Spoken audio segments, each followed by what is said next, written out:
Good afternoon बच्चों।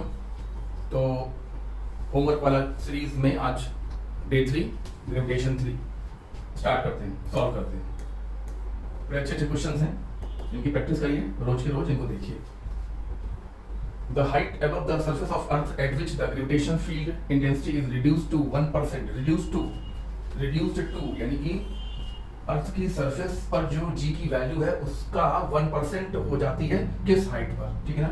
तो अर्थ की सरफेस के ऊपर g का फार्मूला और अर्थ की सरफेस पर g का फार्मूला में क्या रिलेशन होता है, वो रिलेशन ये है, ठीक है। ये अर्थ की सरफेस, ये देखिए यहाँ पर g बोलते हैं और सरफेस से h हाइट पर जब चले जाते हैं तो यहाँ पर हम लोग बोलते हैं जी r, मतलब अर्थ के सेंटर से r दूरी पर, ठीक है ना। ये अर्थ का रेडियस है, ये r है और ये h है। तो क्वेश्चन है कि अर्थ की सरफेस से कितनी हाइट पर g की वैल्यू, यहाँ पर g की वैल्यू का 1% हो जाएगी, कितनी हाइट पर। तो यानी कि ये 1% ऑफ g है ना, और सरफेस पर g और हाइट फाइंड करनी है। g से g कैंसिल हो जाएगा, so 1/100 is equal to 1/1 plus h upon r e whole square, means 1 plus h upon r e whole square is equal to 100, so 1 plus h upon r e is equal to 10, so h upon r e is equal to 10 minus 1 means 9, so that height will be equal to 9 times radius of the earth। बहुत ही बढ़िया question है, बिल्कुल simple question है, आने लायक question है। अर्थ की surface से अर्थ के सेंटर से r दूरी पर g की वैल्यू होती है g upon 1 plus h upon r e का whole square.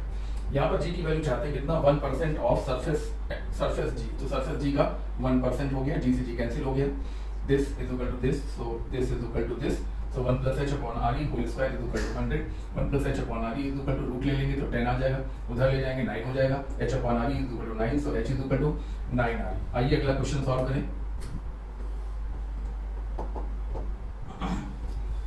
For the satellite orbiting close to the surface of Earth, period of time is 84 minutes, time period है 84 minutes। The time period of another satellite orbiting at height 3 times the radius of Earth from the surface will be। देखिए क्या question है।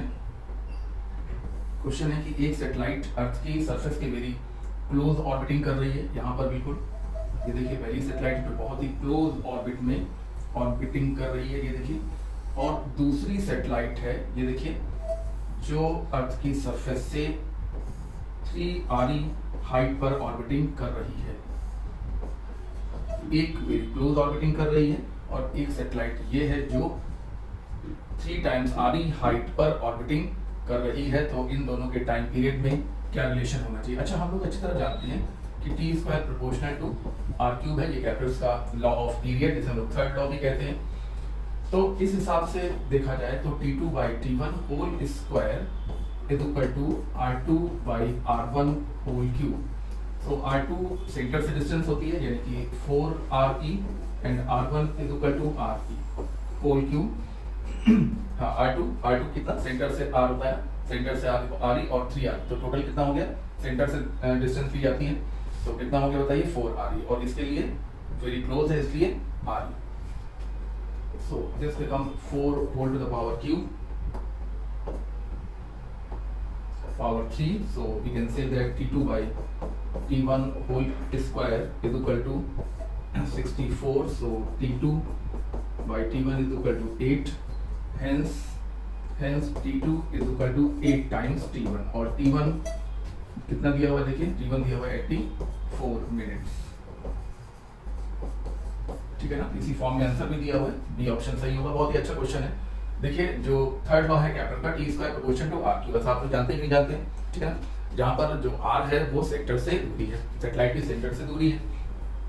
So t2/t1 का whole square is equal to r2/r1 का whole cube. r2 कितना है, 4r है, centre से distance ली जाती है, और r1 कितना है देखिए, r के बराबर है, r मतलब अर्थ का रेडियस। कैंसिल करने के बाद 4 क्यूब आएगा, 64 आएगा, रूट ले लेंगे तो t2/t1 इज इक्वल टू 8 आएगा। So t2 is equal to 8t1 means 8 times 84 minutes, 8 times 84 minutes.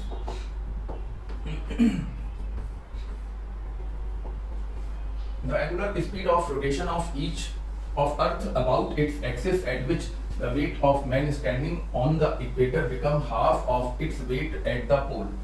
देखिए अर्थ के रोटेशन की वजह से जो जी की वैल्यू होती है उसका फार्मूला आप लोग जानते होंगे। अर्थ का रोटेशन कंसीडर करते हुए अलग अलग जगहों पर जी की वैल्यू निकालने के लिए ये फार्मूला इस्तेमाल किया जाता है। ये फार्मूला अर्थ की सरफेस पर अलग अलग प्लेसेस पर जी की वैल्यू निकालने के लिए होता है।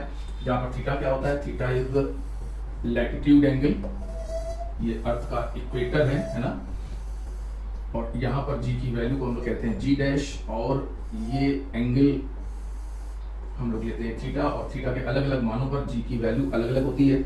इक्वेटर के लिए theta is equal to 0 put करेंगे, और पोल्स के लिए theta is equal to 90 put करेंगे। सब बातें मालूम है ना। इक्वेटर के लिए थीटा इज इक्वल टू 0, हाँ देखिए 0, और पोल्स के लिए कितना बताइए 90। तो ये क्वेश्चन इस पर बेस्ड है, इक्वेटर पर है। तो ये क्वेश्चन क्योंकि इक्वेटर पर है इसलिए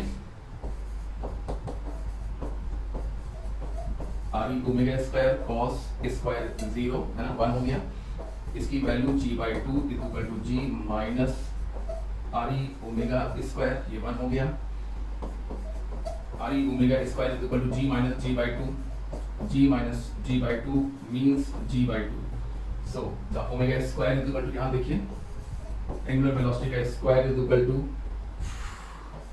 g/2 R, so this is equal to under root g/2 are. ठीक से समझिए, ठीक है ना। और हमने अपनी बुकलेट में ये शो किया है कि अंडर रूट g/r की वैल्यू 1/800 होती है। सो दिस बिकम 1/1.41 इंटू 800, ठीक है ना। इसको आप लोग सॉल्व कर सकते हैं।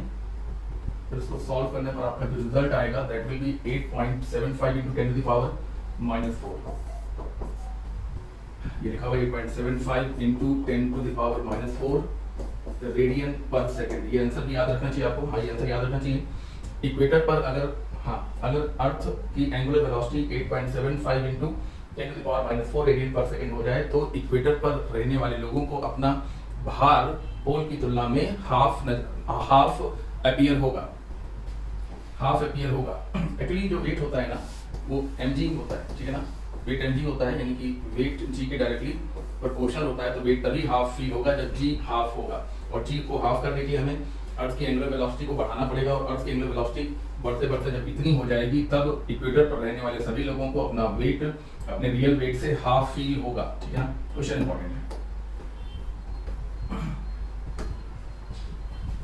The height from the surface of Earth at which gravitation potential energy of a ball of mass m is half of at the center of the Earth। अच्छा, क्वेश्चन क्या है देखिए जरा। क्वेश्चन ये है कि अर्थ के सेंटर पर एक मास रखा गया और उसकी पोटेंशियल एनर्जी u1 है, और अर्थ से कुछ हाइट पर एक वही मास रखा गया और पोटेंशियल एनर्जी u2 है, और ये हाइट h है, ये अर्थ का रेडियस है, ठीक है ना। तो क्वेश्चन हमारा ये है कि कितनी हाइट पर हम इस मास को रखें कि यहाँ पर पोटेंशियल एनर्जी सेंटर पर पोटेंशियल एनर्जी का हाफ हो जाए। यानी कि ये चाहते हैं कि u2 is equal to half times u1। अच्छा, u2 कैसे लिखा जाएगा, m into v2 mass into gravitational potential and mass into gravitational potential at centre. ये हाइट h पर और ये सेंटर पर। अब ग्रेविटेशन पोटेंशियल होता है माइनस gm/r, ठीक है ना। ये ग्रेविटेशन पोटेंशियल का फार्मूला है, सेंटर से दूरी ली जाती है, ठीक है ना। ग्रेविटेशन पोटेंशियल हमेशा माइनस में होता है, और सेंटर पर इसकी वैल्यू कितनी होती है 3/2 times gm over radius of earth, ठीक है ना। जहाँ पे हम r लिख रहे हैं कैपिटल R, वो अर्थ का रेडियस है, ठीक है। तो यहाँ पर ये कॉमन चीजें कैंसिल हो रही हैं, माइनस से माइनस भी कैंसिल होगा, और इस तरीके से 1/r will be equal to 3/4r, capital R मतलब रेडियस ऑफ द अर्थ, ठीक है ना। इस तरीके से r is equal to 4r/3, और r का मतलब क्या बताइए, r का मतलब है स्मॉल r का मतलब है capital R plus h is equal to 4r/3। So we get h is equal to 4r/3 minus r, 4r/3 minus r मतलब r/3। इस हाइट पर जब हम किसी मास को रखेंगे तो उसकी पोटेंशियल एनर्जी सेंटर वाली पोटेंशियल एनर्जी का हाफ होगा। क्वेश्चन बहुत इंपॉर्टेंट, दोबारा देख लीजिए। ये चाहते हैं कि यहाँ पर उसी मास को रखा जाए और यहाँ पर उसी मास को रखा जाए, तो यहाँ पर जो पोटेंशियल एनर्जी इसकी हो वो यहाँ वाली पोटेंशियल एनर्जी का हाफ हो। तो U2 is equal to half U1। U का फार्मूला बहुत इंपॉर्टेंट फार्मूला, कहीं पर भी पोटेंशियल एनर्जी का अगर बना बनाया फार्मूला तुमको याद ना हो तो क्या करना, उस जगह का मास इनटू उस जगह का ग्रेविटेशनल पोटेंशियल। ये है ग्रेविटेशनल पोटेंशियल एनर्जी और ये है उस जगह पर ग्रेविटेशनल पोटेंशियल और ये है उस जगह पर रखा हुआ मास, ठीक है ना। तो U2 is equal to half U1, U2 मतलब mv2 और U1 मतलब mv1, v2 मतलब minus gm by small r, centre से डिस्टेंस दी जाती है, ये हो गया हाफ, और m और v1 मतलब 3/2 टाइम्स gm बाई r, ये सेंटर पर पोटेंशियल का फॉर्मूला होता है 3/2 gm बाई कैपिटल R मतलब रेडियस। तो ये चीजें कैंसिल हो गई, 1/r is equal to 3/4r, so r is equal to 4r/3। r का मतलब क्या है, r का मतलब है सेंटर से दूरी, स्मॉल r का मतलब ही होता है सेंटर से दूरी, और सेंटर से दूरी को हम जब भी लिखते हैं तो लिखते हैं r capital R plus h, ठीक है ना। तो h is equal to 4r/3 minus r मतलब r/3। क्वेश्चन इंपॉर्टेंट है।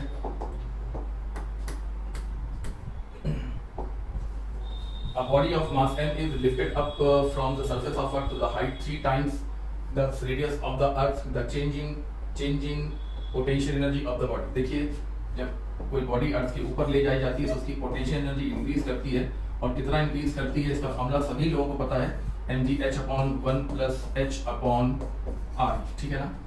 देखिए ये अर्थ सेंटर, ये अर्थ का रेडियस, और एक बॉडी को हम यहाँ से यहाँ जब ले जाते हैं कितनी हाइट तक ले जाते हैं, h हाइट तक ले जाते हैं, तो इस प्रोसेस में पोटेंशियल एनर्जी बढ़ती है, यहाँ पर U1 होती है और यहाँ पर बढ़कर U2 होती है, और U2 और U1 का डिफरेंस mgh/1 प्लस h/re, और ये जो आपको नजर आ रहा है U2 माइनस U1 मतलब increase in gravitational potential energy mgh/1 plus h/re। अगर कोई कहता है कि इस बॉडी को यहाँ से यहाँ तक ले जाने में कितना वर्क करना पड़ा, तो work change in gravitational potential energy के बराबर, यानी कि वर्क निकालने का भी यही फार्मूला इस्तेमाल हो जाएगा। बिल्कुल यही फार्मूला वर्क निकालने के लिए भी इस्तेमाल हो जाएगा। बहुत ध्यान से कॉन्सेप्ट को समझिए। देखिए क्वेश्चन के साथ साथ थोड़ा कॉन्सेप्ट भी हम रिवाइज कराते रहते हैं, हालांकि क्लासरूम में ये सारी बातें हम डिस्कस कर चुके हैं, और कुछ एक बैच ऐसे भी होंगे जिसमें अभी डिस्कशन होना बाकी होगा, लेकिन कुछ ऐसे बैचेस भी हैं जिसमें ये सब डिस्कशन हमारे हो चुके हैं, ये चैप्टर ग्रेविटेशन हो चुका है। तो इनका कहना है कि 3 times radius of earth height की बात कर रहे हैं, तो mg 3re/1 प्लस 3re, ठीक है ना, h की जगह पर 3re, so it is 3mg re/1 plus 3, ये means we can say that 3/4 mg/re इतना होगा increase in gravitational potential energy. और अगर कोई पूछता है कि इस प्रोसेस में एक्सटर्नल एजेंट को कितना वर्क करना पड़ा, यानी कि सरफेस से 3re की हाइट तक ले जाने में किसी एक्सटर्नल एजेंट को, यानी कि हम लोगों को कितना वर्क करना पड़ा या किसी मशीन को कितना वर्क करना पड़ा, तो आपका आंसर आएगा work done is equal to 3/4 mg/re। m particle का मास है जिसको हम ले जा रहे हैं, और जी आप जानते ही हैं 10 जिसको 9.8 भी कहते हैं, और re is radius of the अर्थ। तो ये आज का होमवर्क वाला का डे 3 कंप्लीट हो गया, इसको तैयार करिए। और अब हम लोग अभी तुरंत अगले दिन के लिए डे 4 के लिए। अच्छा एक बात और भी है, ऐसा कतई मत सोचिए कि डे 1 का मतलब एक दिन में एक, बस डे 1 को एक नाम दे दिया गया है कि डे 1 हो गया, डे 2 हो गया, डे 3 हो गया, लेकिन ऐसा भी हो सकता है कि हम लोग एक ही दिन में 2 डे का काम भी करें, ठीक है ना। तो अभी तो फिलहाल थर्ड शीट है, लेकिन ऐसा आगे होगा कि एक ही दिन में डे 4, डे 5, एक ही दिन में डे 6, डे 7, या एक ही दिन में डे 8, डे 9 और डे 10, ऐसा भी हो सकता है। इसीलिए देखिए छोटे छोटे बनाए गए हैं ये, है ना। ये जो होमवर्क सीरीज है वो छोटे छोटे इनकी कम क्वेश्चंस को लेकर बनाया गया है कि आप जल्दी से उसको पढ़ें और काम खत्म करें, आगे बढ़ें। और अगर एक ही दिन में 2 डे आपको दिखाई पड़ते हैं तो आप दोनों को कर डालिए, ठीक है ना। करते रहिए, रुकिए नहीं, चलते रहिए। चलिए।